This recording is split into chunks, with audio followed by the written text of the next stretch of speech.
colleagues. Directly from New York, it's Thursday morning.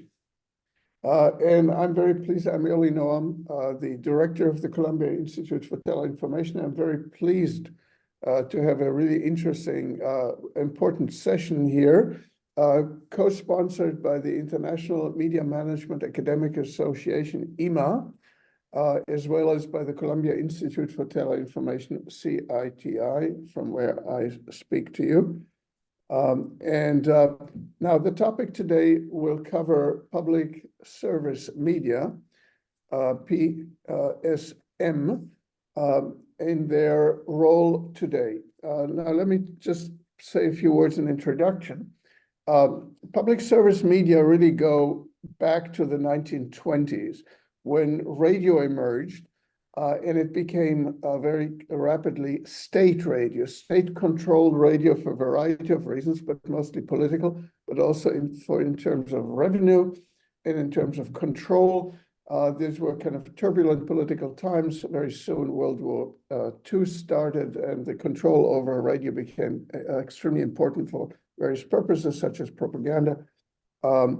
It led to these state radio operations, or state or semi-independent. Then the same model was applied to television after World War II. And we had these treasured names of broadcasting companies such as the BBC, the ABC, the CBC, NHK, ARD, RTVE, RAI, ZDF, NPO, SVT, DR, et cetera, et cetera, et cetera. These are kind of important names for culture, for politics in their respective countries and societies. This was public TV.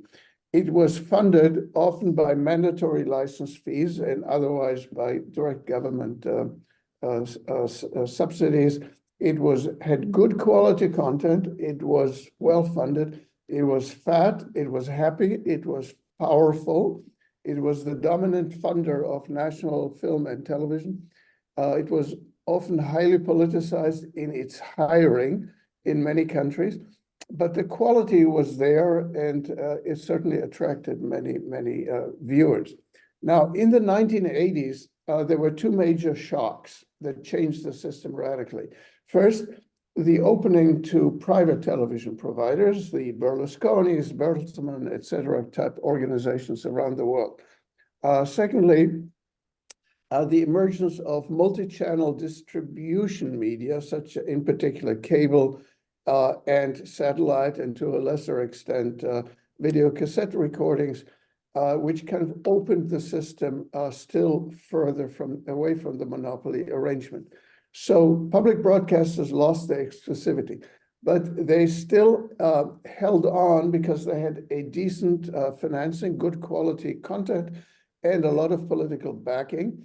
Although increasingly not quite across the political spectrum, because their critics alleged that they did not cover actually the entire political spectrum. And their mission became unclear. Quality programs were also provided by the private channels and by foreign channels and by foreign public broadcasters. So the niche became domestic culture and national news. And in Japan, NHK was also in the tech development in support of the consumer electronics industry. So on the whole, public service television did not fare terribly well, a gentle decline. In the United States, its role declined. It largely missed transforming itself and became less relevant. So now we are in the third stage of video, streaming online video. And the question is, where does public service media go here? Technologically, financially, the license fee arrangement, in terms of spectrum, where private mobile phone companies are eagerly eyeing the spectrum of broadcasters, and in terms of content, when the new generation migrates to short format mobile screen type video. And so the public service media have to strike a balance between the traditional audiences, mostly older, attracting new viewers, addressing the needs of minority groups, new people, new types of people, and niche taste groups that are still underserved by the other online media. And this is a very tall order requirements. But it's not only negative and defensive. There are also these opportunities. You could now, public service media could reach, at least in technical terms, maybe not in copyright terms, the entire world. And there are new streamers such as Apple or Netflix or Google or Amazon that must include, by various governmental rules, a certain content quota of domestic content so you could sell to them. And when you sell to them, they will distribute it worldwide. So there are new opportunities here, not only negatives. These are important issues to many countries, to their culture industries, to their culture workers, and to the news, which are also affect politics. And this is, in this maze, we have here to clarify and to inform us a great speaker. Who is better qualified than Luisa Ribeiro, who is not only a personal friend, but also a very distinguished person in this field. And she combines, importantly, really two things. She's an academic. She has a PhD from the Faculty of Economics at Porto, and she has been at various other universities. She has done research on business models within the television industry. Perfect. And her academic pursuits include a focused examination of the impact of digital platforms on traditional television business structure. So she does academically what we're talking about here, but she also does practically what we're talking about here, because she serves as the chief financial officer and member of the executive board of the Portuguese public service media organization, RTP. And RTP runs 8 TV channels, 7 radio stations, and an online platform for live and video on demand.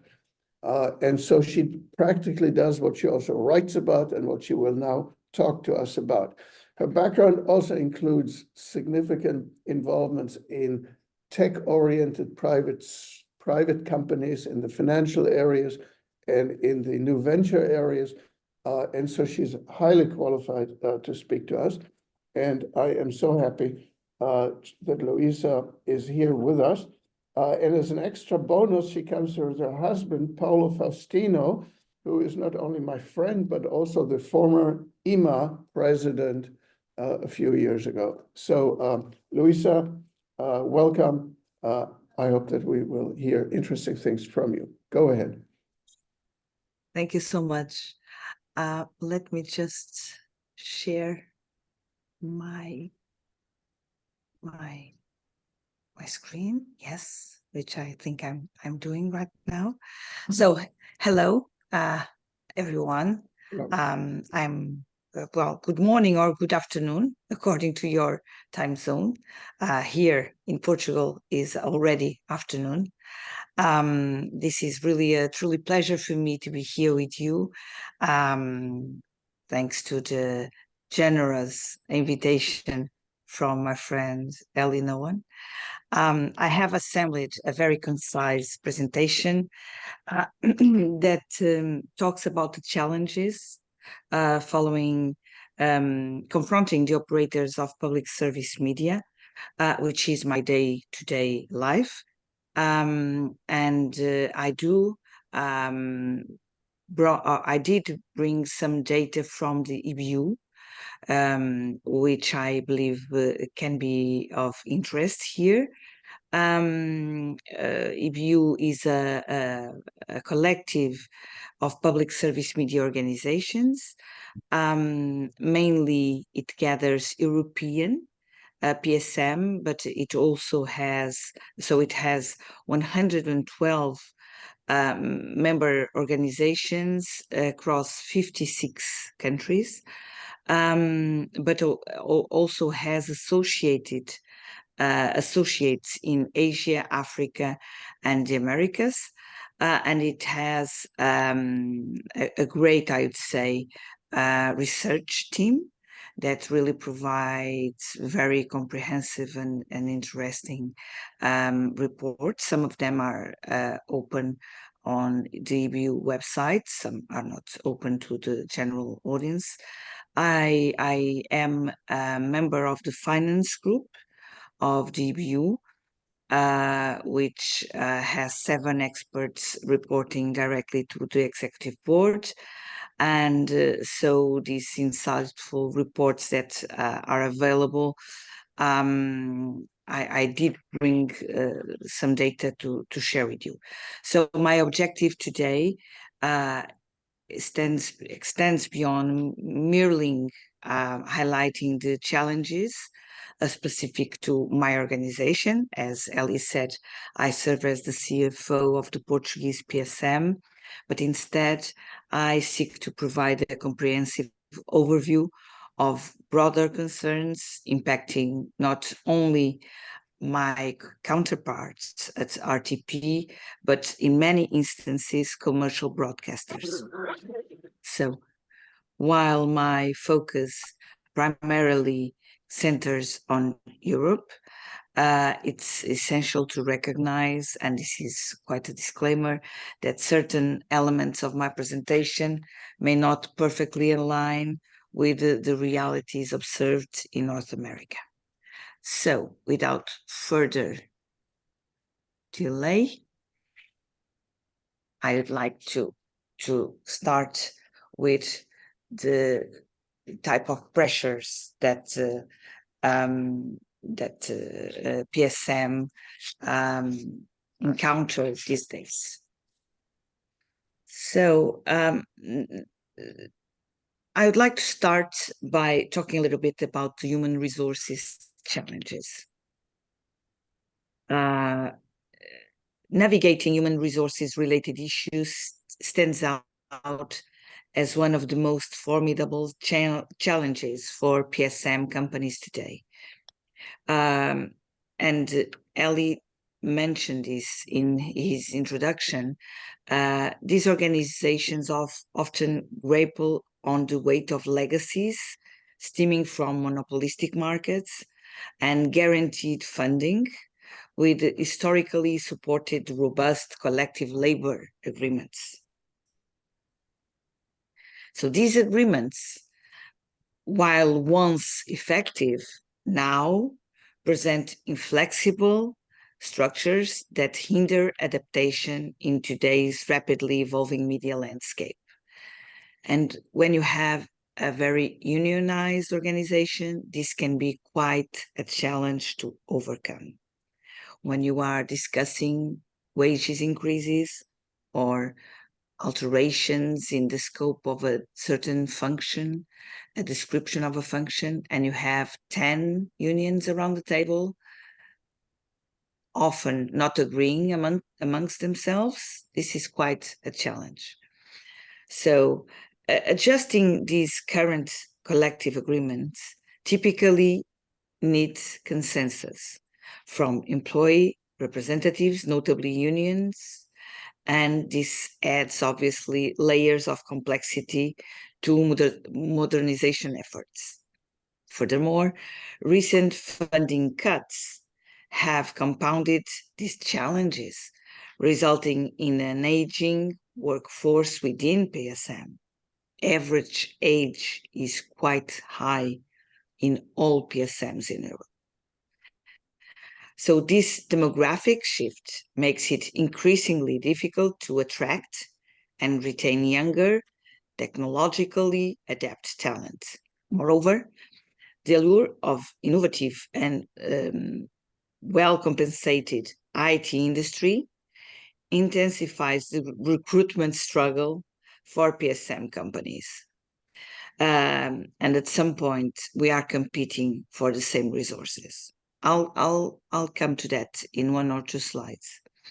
Balancing the imperative for technological advancement with the constraints of existing labor frameworks poses an ongoing and significant challenge for PSM organizations. Another major impact in terms of pressures is audience fragmentation. As we all know, the landscape of audience fragmentation presents a significant hurdle for broadcasters today, and competing for attention amidst the proliferation of streaming services and the pervasive influence of social media platform poses a big challenge. These platforms offer immediate access to information, often tailored to localized interests, something that we cannot offer, thereby diverting attention from traditional broadcasting. While the relevance of PSM remains tied to factors such as information, credibility, niche programming, accessibilities, and cultural content, declining audiences directly impact the commercial revenue available to some PSM, not all, and consequently, strategic adaptation is imperative to PSM to remain relevant and sustainable in the current market. Then, information technologies versus engineering. Television corporations, and let me tell you that within RTP, the Executive Commission is comprised by 3 elements. So we have to touch several fields. And I do have systems and engineering also under the CFO role. So I do have a daily struggle for resources in the area. And my opinion is that television corporations are undergoing a fundamental shift, increasingly resembling technology companies rather than traditional engineering entities, which used to be the case before. As distribution infrastructure transitions towards IP and broadcasting production and distribution becomes more standardized, challenges emerge in terms of training resources and competition for these resources. This obviously also relates to funding. So, as Ellie was saying in this introduction, PSM used to be big and fat. Sometimes fat in terms of net debt and not really cash, but anyway, there was plenty of money to spend, even if it was from the banks. But now public funding is under revision. So within the EBU, it is recognized that 80% of public service media funding is underpinned by public revenues, either through direct allocations from the general state budget or consumer fees, or like in Portugal, an amount that is paid with the electricity bill. However, the erosion of audiences, coupled with ideological pressures and advertising revenue crisis faced by commercial broadcasters, our competition, jeopardized the sustainability of the public funding model in several European regions. Not all, mind you, this is not homogeneous, but in several countries there are problems, and in big countries such as France, there are problems related to public funding.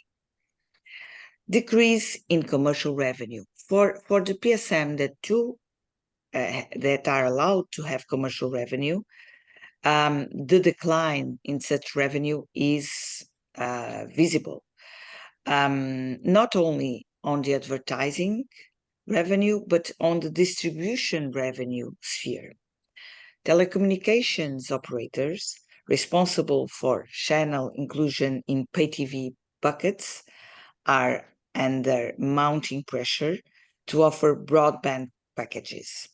This trend is driven by consumers' preference for internet services, supplemented by streaming platforms. Consequently, telecom operators face the imperative to adapt their offerings to meet evolving consumer preferences, further impacting the revenue streams of traditional broadcasters. So let me give you now an overview, and this is, as you can see, EBU data regarding the advertising spend by type in Europe from 2015 onwards. Let me just tell you that 2023 forecast is a forecast, is not a closed figure. So, but it is very, very noticeable that online advertising is gaining quite a lot of power. So advertising spend has shifted online as advertisers attempt to reach people spending more time online. The second big area in terms of advertising continues to be linear TV. But as you can see, there is a long-term decline. So it accounts for 1 in every 5 euros spent on advertising in Europe. Of course, this has to be shared between public service and commercial broadcasters, and thus the pressure from commercial broadcasters to take the public media out of the advertising equation, as they defend public media are already subsidized somehow and should not be competing for the advertising revenues that are mandatory for the private companies, commercial companies. Then another clear trend is for print, so newspapers and magazines. And there is a severe decline in the past decade as consumption also moved online. And then you have several other means like the out-of-home, cinema, linear radio, but all of them are not really very significant. So, in terms of the main conclusions, one could say from here that the advertising spend is shifting to online, so accounting from 47% of total advertising in 2019 to 62% expected in last year. But online advertising spending is also diversifying. So it's TV streaming, but it's also influencer content, the metaverse, podcasts, mobile gaming. All these are part of the online advertising and becoming increasingly important. And then we also have OTT video advertising growing. On their several formats, we can see that the main streaming companies are also trying new business models, from subscription-based to a mixed to a premium to be paid for not receiving advertising. So everything is actually on the move right now. But overall, the OTT video advertising is growing and is complementing traditional linear TV advertising. So this last figure is just to make it very, very visible that the recovery after COVID of advertising relied upon the online only. Okay, so and I just wanted you to have these figures because I'm from economics and figures for me are very critical. It's a deformation, I guess. But I wanted you to have the figures that advertising spend has risen from 59 billion in 2019 to 85 billion in 22. So this is really an incredible increase for the online advertising. And the other reality in online, as we all know, is that it is severely dependent on a couple of players, very big, very closed on themselves players. So transparency is not really the main factor here. So what about the public funding? Public funding, the importance of public funding is under pressure, as I said. We have to distinguish between what is the public funding from the state budget, other forms of public funding outside state budget, and license fee, because all these three models are used and in some places combined to fund PSM. This type of funding is complemented by other commercial income, like distribution, for instance, like licensing for content, and also are complemented by the advertising revenue. As you can see, between 2015 and 2021, there is a decrease on the participation of the advertising revenue for PSM.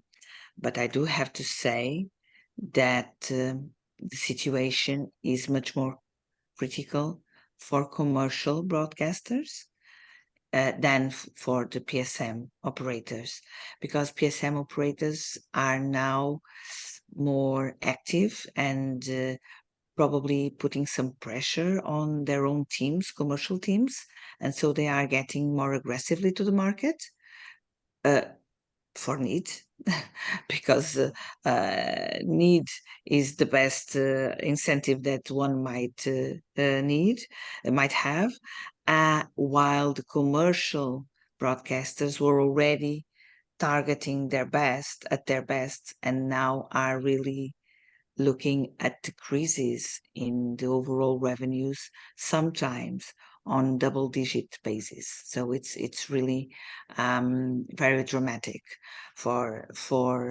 commercial broadcasters. So, having said this, how are we seeing PSM reacting? As Ellie already mentioned, I am with the Portuguese PSM, Rádio e Televisão de Portugal. That's what RTP stands for. We have 8 television channels, 2 of them international, RTP International and RTP Africa. As you might know, Africa is still a very important area for Portugal and its influence, and there are Portuguese spread around Africa until now. But we also come from a very we are an immigrant country, so we have people all over the world that like to see RTP International wherever they are. So I just wanted to give you a brief overview. We distribute our channels through cable TV, OTT operators, satellite. Additionally, we have 7 radio stations. 2 of them also have international distribution. I will just give you a glimpse of that distribution internationally. And in addition to our traditional broadcasting distribution model, RTP offers a non-subscription video on demand platform.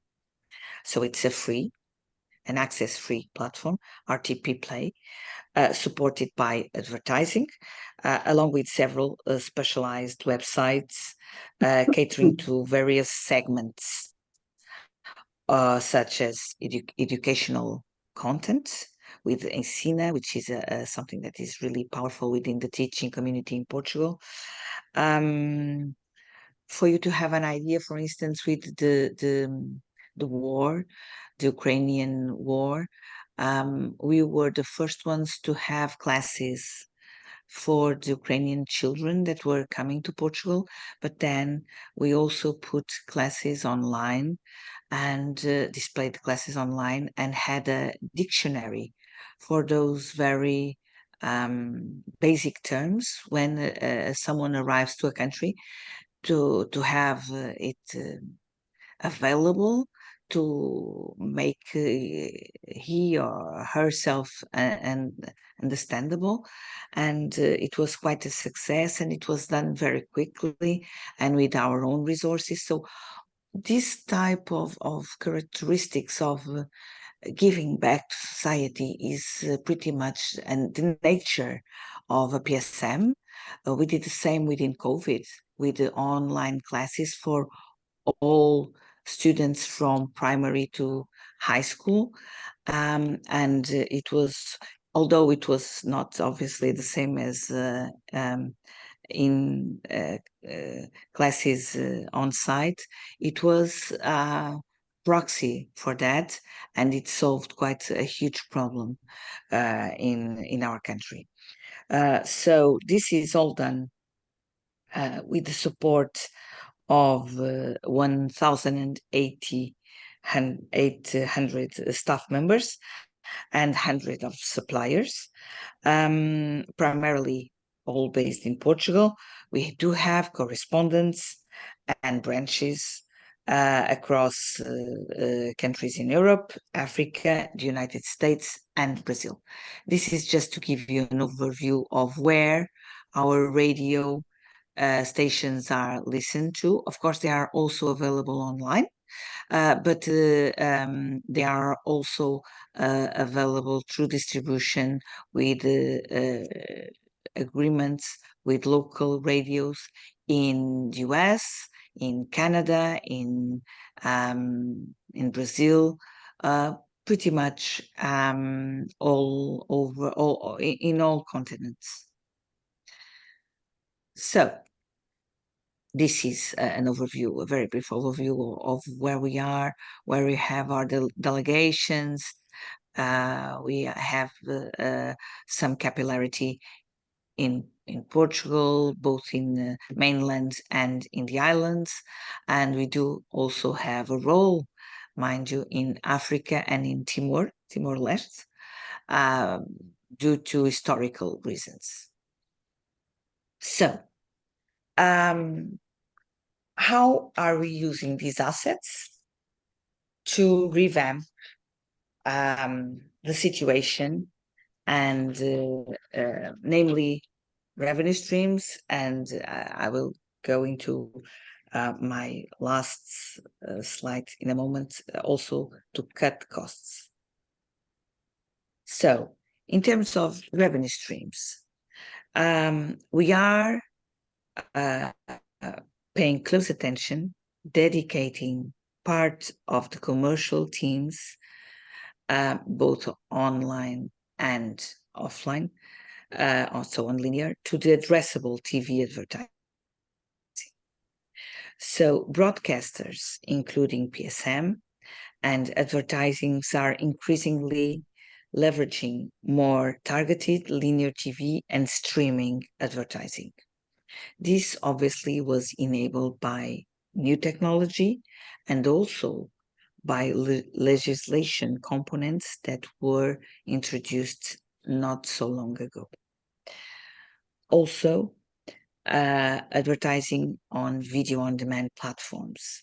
So 50% of PSM in Europe carry display advertising on their websites, and some are initiating advertising video on demand advertising. So it's becoming more and more important. We are doing some agreements with telecom companies, for instance, and when people use their set-top boxes to replay a content, for instance, they are impacted with advertising campaigns, and we share that revenue with the telecom companies.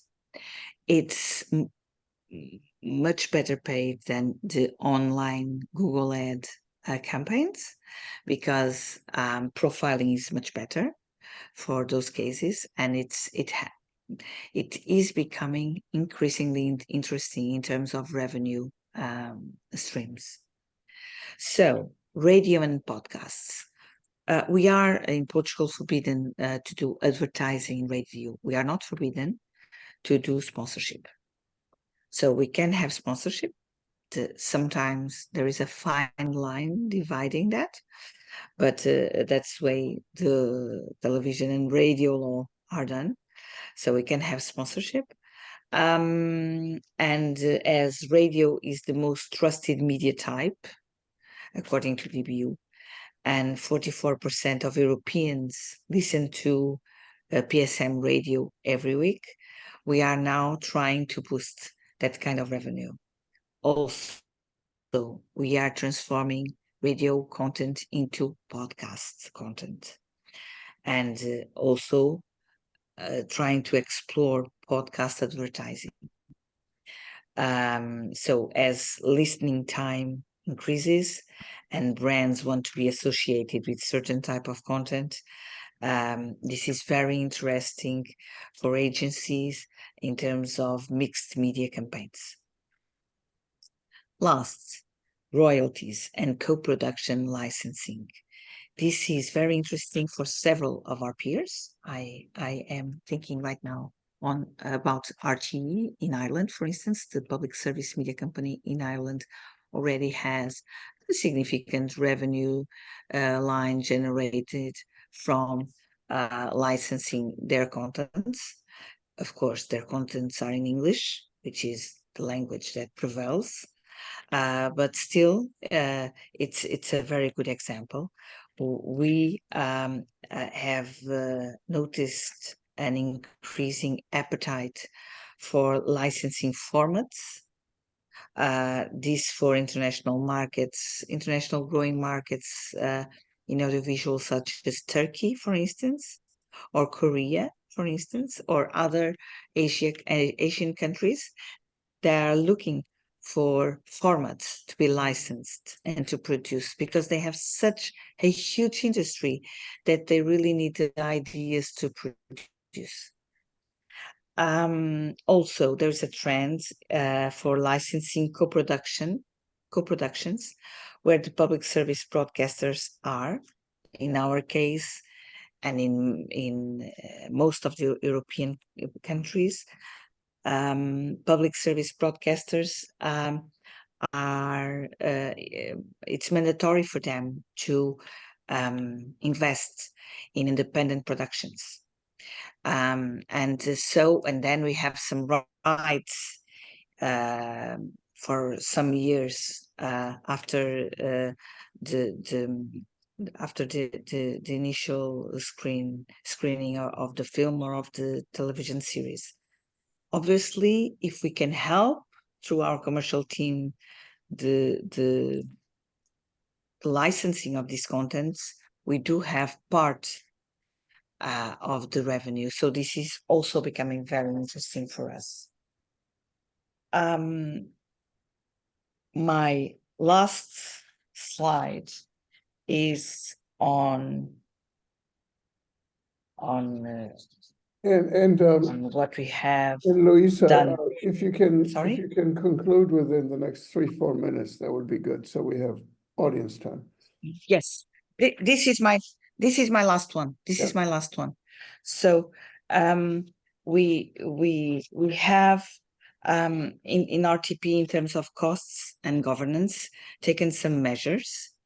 So regarding human resources renovation, we are trying to have approval of an early retirement plan. As I said, aging is quite a problem. We are refocusing on what used to be a good tradition on the big PSM companies, which is technical training. It used to be a school for other companies, and then due to the lack of financing, most of them did not follow through. So this we do need to recover this. We want to improve, to have an effective recruitment process in order to avoid circularization within the house. Social peace is very important. So we want to have communication, very open communication, very clear communication. We are improving our procurement. So we are focusing on public tendering, and this creates competition and transparent processes, and we already have significant savings.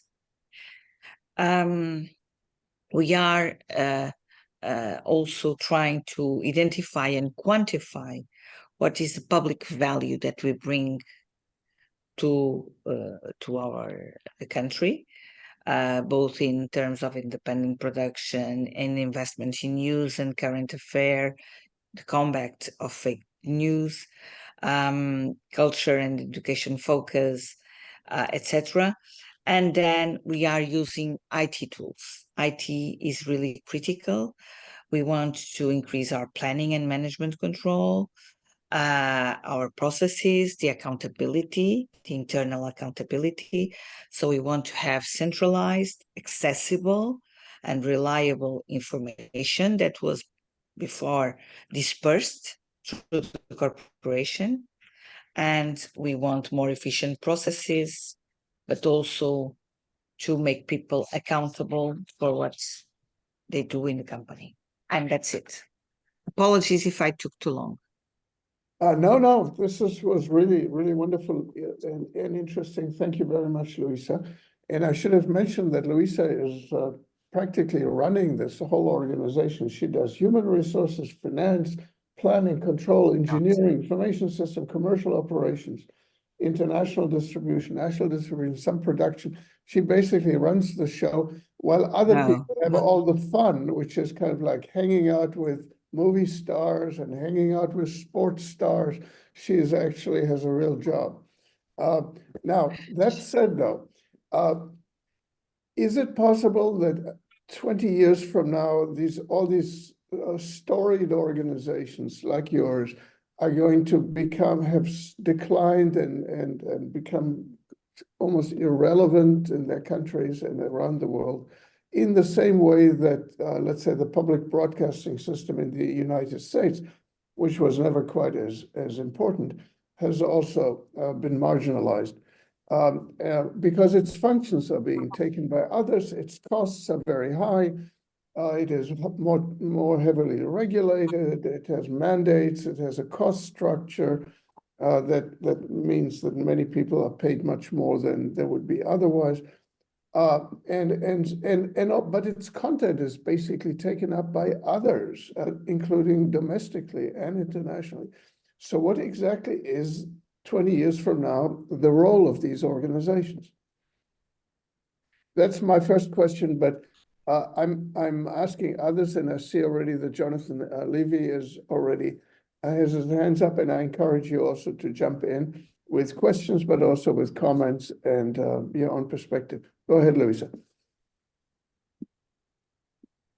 So that's a very interesting question. I can give you my opinion. Obviously, I don't have the capacity to predict what will happen 20 years from now. But I think that, and I see this not only in my company, but when I talk to representatives of other PSMs, it's the same problem. The problems are the same. The challenges are the same.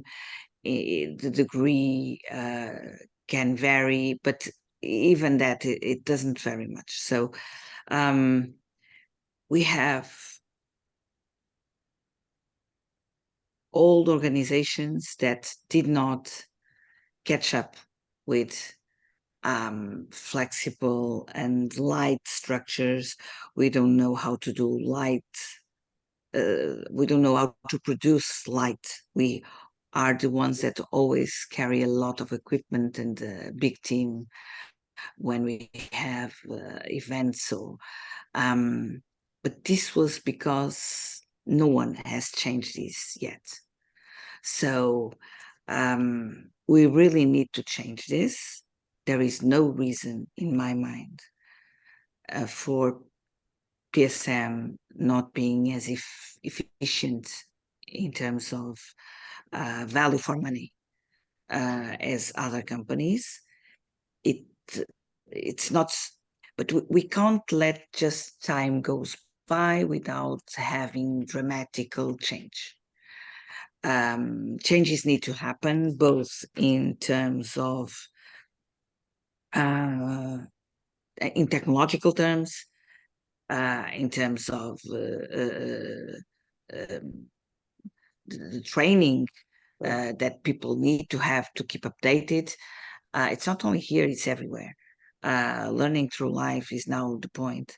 But also in terms of understanding the business and the limitations of this business, and that it's not, so people do still remember the gap between their wages and the average wages of the rest of the population, which has shortened, and it's not going to be larger again because the business is poorer. The business is poorer. Television business is poorer. So let me take what I this think. also to, we have several hands up, Luisa. So I'm anything that you wanted to still to say, I want to give other people the opportunity to say something. Sure. But my comment would be, if there's change necessary, these are organizations that will never go out of business. They do have a revenue flow.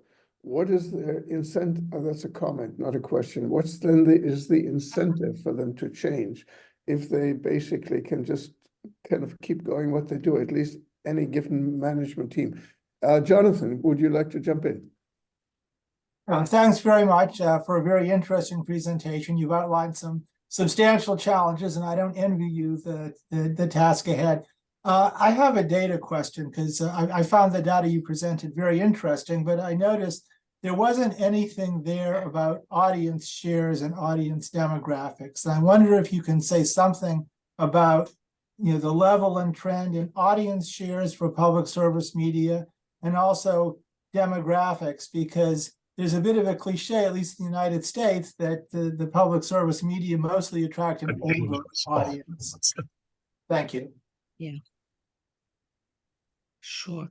So in terms of audiences, let me tell you that, and I think this will be revealing of the duration of audiences for traditional broadcasters.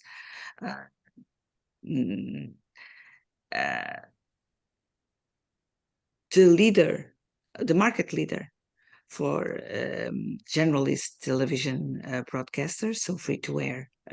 We have three free-to-air. We only have three free-to-air generalistic channels, and the leader used to lead with 22%, with a share of 22%, and now the leader sometimes has 13% of the overall time, and it's and we are talking it's on a time frame of less than 10 years. We are talking about a time frame of 5 years. So the rest of the audience is on streaming, on the other international cable TV channels that are the penetration of cable TV, of pay TV in Portugal is very high, is circa 95%, just to give you an idea of the main houses. So to be very honest, competition is fierce. And people go online, people go to other cable television channels, people go to streaming platforms. So it's quite bad. Audiences erosion. So the normal audience for the three main television are 14, 13, 11. to give you an idea. Mm. And the rest is all over the place. Mm. And then, yes, we seem to attract much more older audiences than younger audiences. We are trying to do something to change it with esports. Not sure is the best way, but that's how we are trying to do it. And also with fiction, good quality independent production fiction, which is mainly watched online, and it's doing its path. Thanks very much. Okay, there's somebody there who is not on the video, who has his hand up or her hand up. Could you identify yourself and ask the question? Alrighty, talking about me, it's LSK. I can't get on the video because I don't have a video camera. Okay, go ahead. All right, this is Lucy Ann Carey from Wright State University in the United States. I had several questions, but from what I can tell, it sounds like public service media is being corporatized to some extent and does in fact follow sort of a historical model of what took place in the United States when it could have diversified its programming under a mandate from Congress in the early 80s. With $6 million that would have gone through independent production companies throughout the country and ended up being consolidated into, I think, the Menil Lerner reports at through CPB. I've managed a public radio station about 20 years ago and was responsible for budgeting and program production. And it's very clear to me at that point that the funds from, say, the major funders of public broadcasting were actually dedicated to only very specific special interest program producers. And the radio station was basically a shell with local production, really basically on its own with no access to those funds. So my question is basically, do you see yourself simply becoming a capitalistic, corporatized entity competing with other corporate businesses? And you're also, what is your capacity to do that? Because you're spread very, very thin, and you're now in this fragmentary environment where you're doing multiple streams of programming, and I'm using streams for different kinds of technology, as well as trying to maintain quality. And is there a real mandate for support to continue, providing programming that has a social, a societal mission versus a advertising mission? That's the first question. And the second question is, when you talk about co-production arrangements or agreements, and there is synergy, I'm here at on a production program base for film production, and so I'd be interested if you want to do a co-production with a university in the United States. All right, these are two important questions. Can we do this briefly, because there are several more people lined up with questions and comments, and we have only 6 minutes left. Yes, I don't think I don't think I'm being too theoretical or optimistic when I say that the corporized, I guess it was the wording used, vision of a PSM has to be in dramatic opposition with a social mission, or a more broader mission, or a cultural mission, or a niche inclusion mission. We do have several channels. We use them to reach different targets, and one thing that I think we cannot do, and we would sometimes there's a risk of PSM to do and be focusing on culture and on elites and on adult content, non-commercial content, which is fine for that niche, but then you have the entire population that is also paying for the PSM.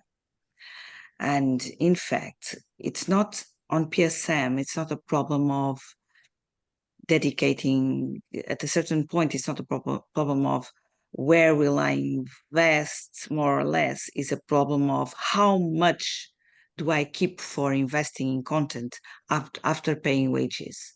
And that is becoming a really heavy weight to carry.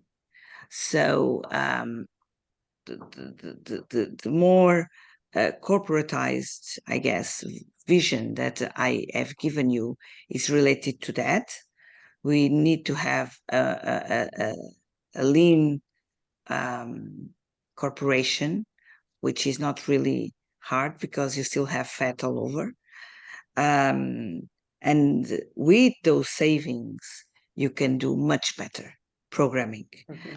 On the offer of co-productions, yes, we would be very interested.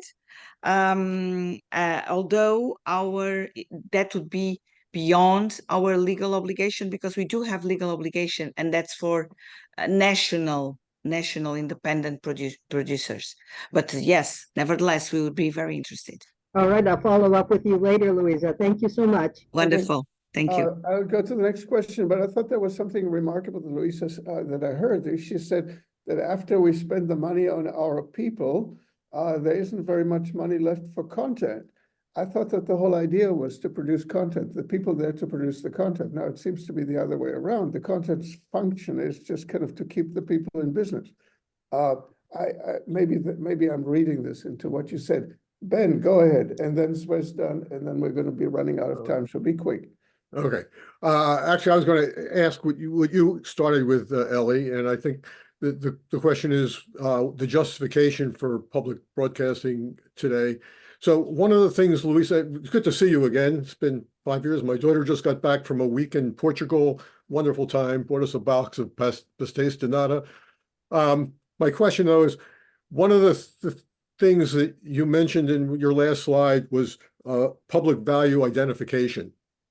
And we can talk about, older people as your audience, younger people not.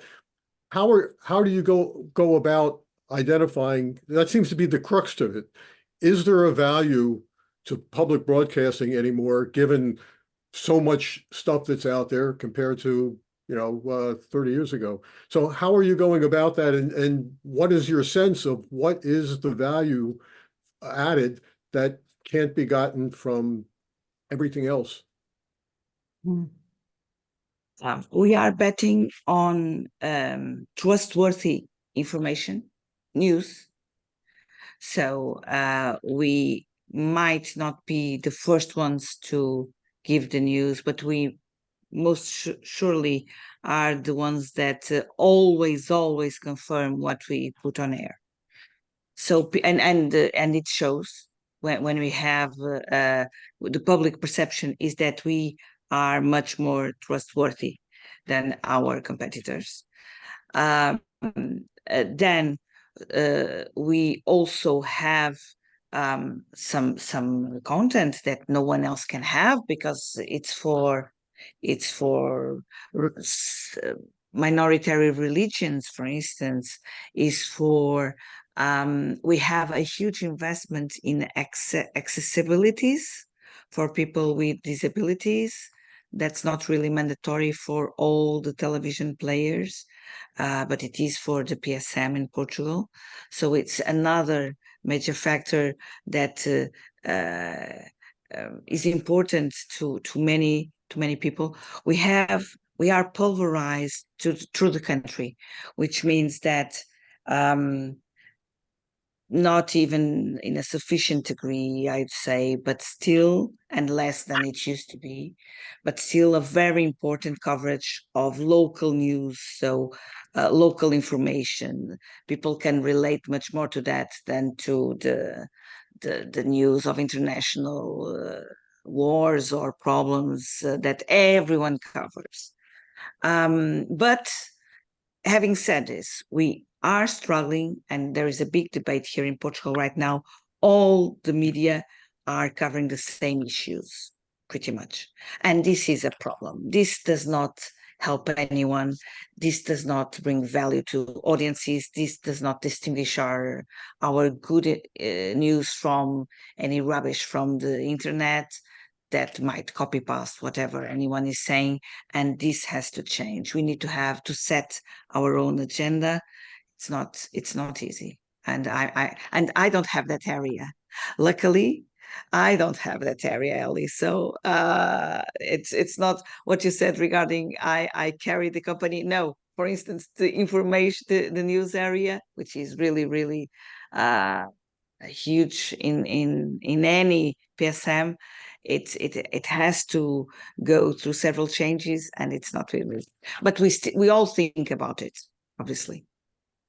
And now for the last word, almost the last word is Weston, but please be quick. It is already 1 minute after the hour. Okay, well, good morning, good afternoon, and good evening, depending where all the fellow colleagues are. And I just want to say hello to Luisa. It's very nice to hear you. This is a very impressive lecture. I received many messages from colleagues saying that too. I just want to be, you mentioned that Portugal is an immigration country, and that is becoming a reality for many European countries. How do you think you're going to cope with so much economic pressure, international pressure? Because 90% of all the media platforms are either North American or Asian. And there is also problems that Europe and Portugal is facing because of demographic issues. The population is increasingly shrinking on one hand. On the other hand, the most educated individuals seem to be leaving Europe for the last 20 years, going to North America, and more frequently going to Asia and Australia as well. So how do you think you can cope? Because even though artificial intelligence is taking our universe at some point, on the other hand, it's a human resources that are very crucial still. How do you think you're going to cope at the macroeconomic level? Thank you. Thank you, Zvezdan. It's great to see you too. Yes, that's a really good question, and you described Portugal in an excellent way. We are shrinking. That's the truth. We have a demographic problem. Our best young people are leaving the country already with an university degree on their back to go and work and have better wages abroad. And we just need to be more efficient. We still have a very safe country. People still love to live here. It's very peaceful. We have good weather. We have good food, good wine, and now a great health system. Good education. So we still have a good quality of life. For young people, it's getting tougher because younger people, as incredible as it might be, are not getting the opportunities that, for instance, my generation had. Because as people, in my view, is because people are staying longer on their as active workers. So opportunities do not appear for young people. They only have badly paid jobs, and they are forced to leave. This obviously cannot be maintained for much longer. Although we risk to lose the best ones, we need to retain talent. We need to compensate them. Of course, in private companies, it's easier because you have other type of incentives that you might apply, even capital incentives, sharing the capital with them. Here in the public sector, you have to try and give them one sentence, Ellie. You have to try and give them a sense of what public value is really about and the importance of public value. And I strongly believe it's important. Thank you very much, Luisa. And these final words were also oriented towards kind of putting the problems of public service media also into the broader societal issues of aging population and so on. So it's not, the broadcasting system is part of a society, and society is transforming itself too. So let me first, before I thank Luisa and Paolo who organized this, I would say that I do see actually kind of some real missions for public broadcasting, which is the local news.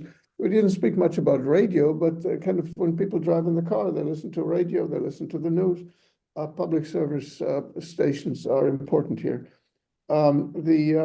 The role in support of domestic and local culture and cultural organizational, the cultural community is really important, and it is one funding mechanism in order to support this institution that has been important and will be important. Lastly, the older people. I don't think one has to apologize for this. As the demographics change, a third of the population is essentially kind of gray-haired type folks like us, some here. And so it's a large segment of the population that needs to be served. What's wrong about that, serving them? Secondly, they do actually also have money, so they're even interesting to advertisers. And so there's some commercial role here. And so now the question, of course, is, does that audience replenish itself? Do new retired people kind of continue with the habit of, or move to the habit of public TV? Anyway, I think there are some real opportunities. But the problem is not so much the problem of public broadcasting in the abstract, but of public broadcast institutions, which do not transform itself well. It's a certain institutional inertia. The people on the inside basically have a good deal. A relatively good deal in their societies, there's well-paid, respected, influential, and so on. So the incentive of change are kind of not what they should be. That is the challenge to public broadcasting. I think it's not technology. It's not even audiences. It's the ability to organizational ability to transform itself. Anyway, I've talked too much, but I want to thank Luisa and Paolo for joining us today, and to you, the audience. Thank you very much for attending. There are some connections that have been made here, and so you can continue this conversation afterwards. Thank you very much for coming. We'll see you next month. Bye-bye. Thank you.